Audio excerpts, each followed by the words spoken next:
Nous sommes ici en Israël, comme chaque année ProSky qui organise des voyages pour les groupes et qui affrète des avions, invite ses clients ainsi que ses prospects à découvrir une destination qui ne serait peut-être pas choisie pour l'organisation de congrès et d'incentives. Notre activité de charteriste se concentre pour la moitié avec les agences événementielles. Ce sont 16 agences événementielles que nous avons invitées. Certaines sont des clients fidèles, d'autres sont des prospects. Et on leur a dit, allez en Israël. Et maintenant, je vais vous dire pourquoi on leur a dit d'aller en Israël. Parce que c'est une destination souvent méconnue. Pleine de clichés, mais ici à Masada ou là-bas à Jérusalem ou à Tel Aviv, les émotions qui sont ressorties, y compris par nos participants, sont des émotions rares. Alors on veut leur faire partager cette rareté. On va terminer notre année avec une progression de l'ordre de 25% de chiffre d'affaires. Aujourd'hui, on fait à peu près 7,5 millions de chiffre d'affaires.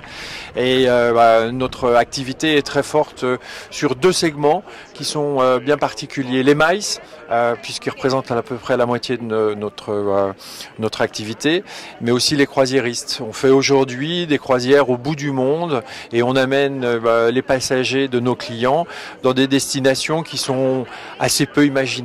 La prochaine, le prochain vol qui serait un peu important, ce sera pour les îles Salomon et Cairns pour la Grande Barrière de Corail.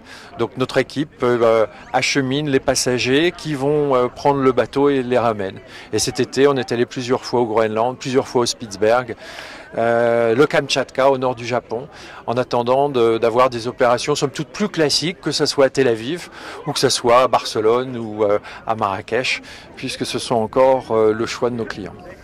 Donc là pour moi c'est une découverte d'Israël, c'est extrêmement riche culturellement, historiquement.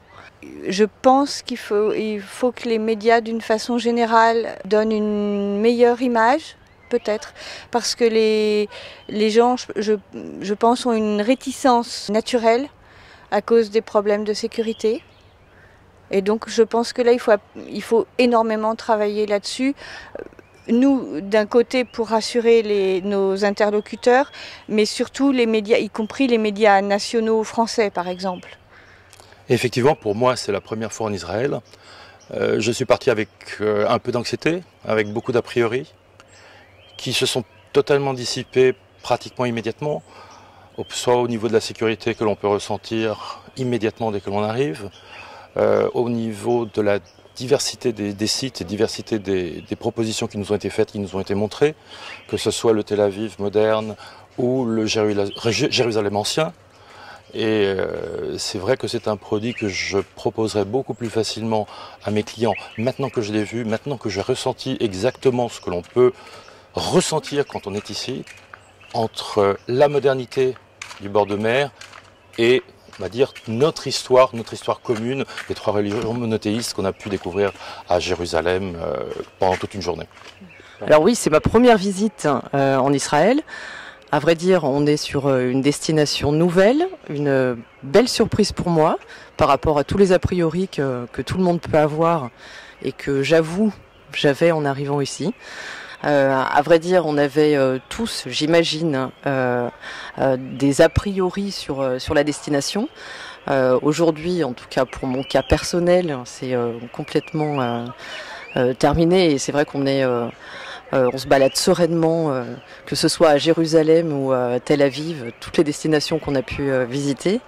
Donc c'est une belle surprise à faire et à découvrir.